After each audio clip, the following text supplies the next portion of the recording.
Halo semua, balik sama gue di channel FPL 62. Di video kali ini gue akan langsung aja membahas mengenai game week ke-11. Jadi jangan kemana-mana, nonton terus video sampai habis. Dan buat yang belum subscribe, jangan lupa untuk subscribe dulu.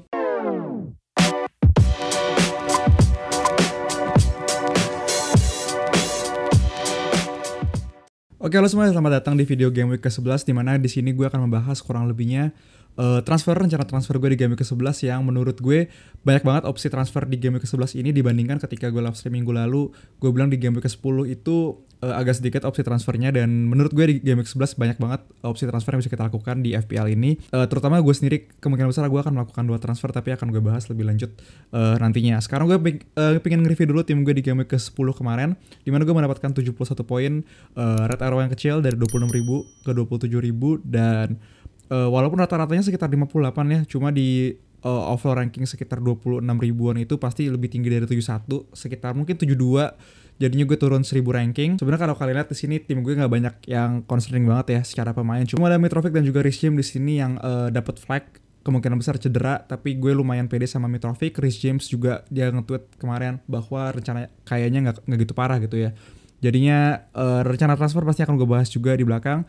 Tapi kalau kalian lihat secara keseluruhan di sini, tim gue masih oke banget sejujurnya dengan 71 poin. Jadi harapannya di game week ke depan pastinya dapat green arrow lagi. Nah, oke, berikutnya di sini gue juga pengen membahas mengenai fixture dari game week ke-11 sampai dengan game week ke-16 nantinya. Tim-tim mana aja yang punya fixture yang gampang dan pastinya menarik banget untuk kita ambil asetnya masuk ke tim FPL kita. Kayak pertama di sini Crystal Palace. Crystal Palace menurut gue pertandingan game week 11 sampai game week 14-nya kayak Leicester, Wolves, Everton dan juga Southampton itu bagus banget. Dimana banyak banget asetnya seperti midfieldnya ada Zaha, dan defender juga banyak banget opsinya kayak Anderson, Gehi di situ. Dan tim-tim yang dia hadapin kayak Leicester, Wolves, Everton, Southampton juga tim-tim yang secara pertahanan dan juga lini serang juga nggak terlalu bagus ya. Kayak Leicester bahkan di papan paling bawah sekarang. Wolves juga kesulitan dalam mencetak gol. Everton juga ya masih gak jelas. Begitu pula sama Southampton yang nggak pernah clean sheet sampai sekarang. Dan berikutnya Bournemouth, game week 11, game week 12 juga bagus banget fixture-nya, Fulham dan juga Southampton. Fulham sendiri secara pertahanan juga kurang bagus walaupun nyetak gol gitu ya lewat Mitrovic. Southampton sama seperti yang gue udah bahas tadi bahwa nggak pernah clean sheet sampai sekarang. Dan jadi menarik juga kalau kalian punya Solanke. Sebenarnya gue nggak terlalu suka sama Solanke ini karena dari Bournemouth gitu ya, tapi kemarin bahkan dia dapat 2 assist kalau gue nggak salah. Dan ya game week 11, game week 12 untuk short term bagus banget untuk Solanke sebenarnya. Dan berikutnya Fulham. Fulham sendiri akan bertemu Bournemouth, Aston Villa, Leeds, Everton. Jadi yang gue pengen sampaikan di sini adalah sebenarnya Mitrovic ini masih oke banget gitu ya. Kalau dia nggak cedera. Jadi gue pastinya transfernya akan gue hold sampai press conference nantinya seperti apa. Gue tunggu dulu kabar dari Mitrovic. Kalau Mitrovic masih bisa dibilang kemungkinan bermain gitu ya di game week 11, gue rasa gue gak akan transfer out dia. Kecuali dia udah dipastikan bakal gak bermain di game week 11, baru gue akan rencananya gue akan ganti dia sama beberapa opsi yang gue udah siapin. Nah, selanjutnya Leicester juga di sini game week 11 sampai game week 13-nya punya fixture yang bagus juga. Jadi kalau kalian punya Maddison atau punya Barnes, menurut gue itu masih jadi opsi juga yang bisa kalian pertahanin di tim FPL kalian. Nah, terakhir di sini adalah di game week 12 bahwa Arsenal juga Manchester City nggak akan ketemu, jadi mereka akan blank game week. Tapi kalau kalian lihat di sini setelah game week 12, game week 13 sampai game week 16-nya, mereka berdua ini punya fixture yang bagus banget sebenarnya, Arsenal dan juga Manchester City. Jadi menurut gue hal yang terbaik yang bisa kita lakukan adalah cadangin pemain City dan juga Arsenal, karena nantinya di game week 13 sampai game week 16 ini mereka pastinya kita butuh beberapa pemain dari mereka gitu ya. Jadi sayang banget kalau kalian jual atau kalian wildcard, karena pastinya kalian bakal masukin lagi pemain-pemain dari Arsenal dan juga Manchester City. Nah, berhubungan dengan blanknya game week 12, gue akan bahas di sini siapa aja pemain-pemain bench yang bisa dibilang mulai kita masukin gitu ya untuk menghadapi game week ke-12, dimana seperti yang gue udah bilang, gue ragu untuk menjual pemain City dan juga Arsenal. Jadi pasti kita akan mainin pemain dari bench kita. Nah, siapa aja pemain dari bench yang menurut gue menarik untuk kita masukin. Nah, oke, di sini ada 3 tim yang menurut gue punya fixture yang menarik di game week 12. Ada Brighton, Crystal Palace dan juga Aston Villa. Brighton akan ketemu Nottingham Forest, Crystal Palace ketemu Wolves, dan juga Aston Villa bertemu dengan Fulham. Nah, gue udah siapin di sini beberapa nama dari defender, midfielder, juga striker atau forward gitu ya. Siapa aja pemain-pemain yang menurut gue bisa jadi opsi pemain yang mulai kita masukin untuk nantinya main di Game Week 12 gitu ya, menggantikan atau bisa dibilang sebenarnya mereka pemain bench cuma nanti akan kita mainin di Game Week 12. Nah, yang pertama dari defender ada Estupiñán, ada Anderson, Luka Dean, Dang dan juga Mings. Nah, di sini gue sebenarnya berusaha untuk sesuaiin urutan prioritas gue gitu ya. Dan kenapa yang pertama adalah pemain dari Brighton karena basically Brighton ini akan bertemu dengan Nottingham Forest di home dan gue rasa ini pertandingan yang bagus banget untuk Brighton. Dan berikutnya gue masukkan Anderson di sini dari Crystal Palace, dia akan bertemu Wolves juga di home.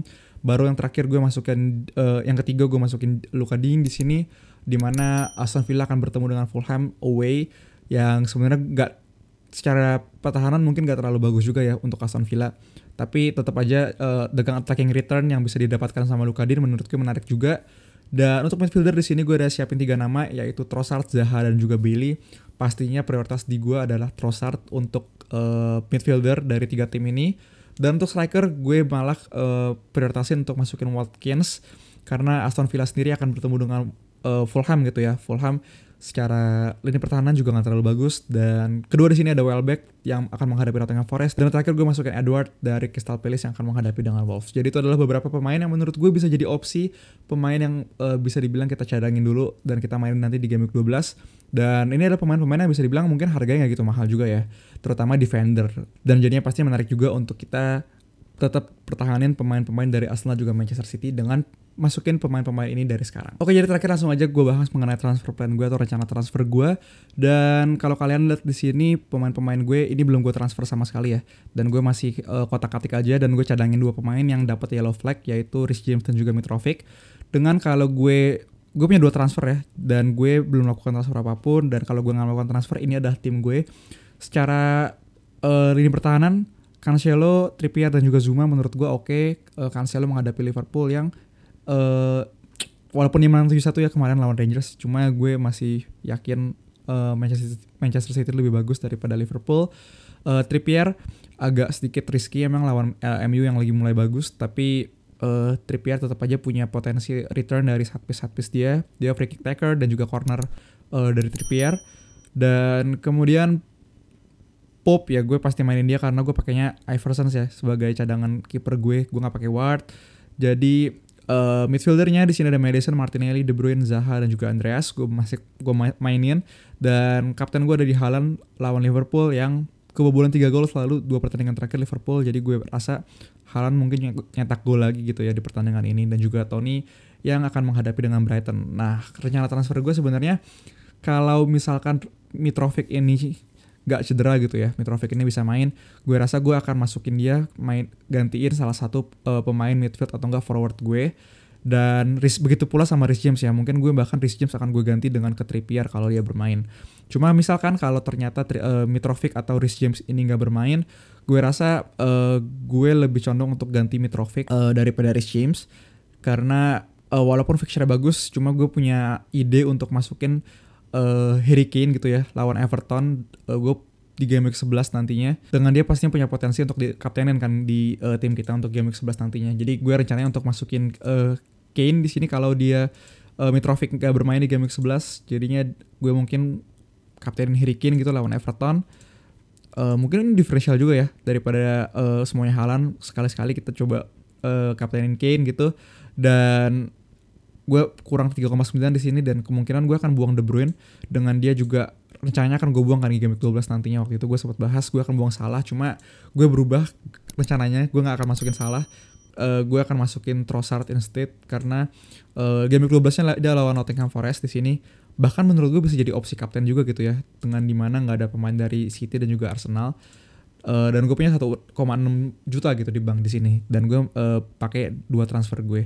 Dan nantinya gue bisa ganti lagi Trossard ke Foden gitu dengan uang gue yang gue punya. Kane juga ya bisa gue mainin dengan uangnya yang 11,4 juta, lumayan banget uangnya untuk di tim gue sendiri. Jadi kayak gitu rencana transfer plan gue untuk Game Week 11 sejauh ini. Kalau kalian punya pertanyaan, komen aja di bawah, dan thank you yang udah nonton, bye bye.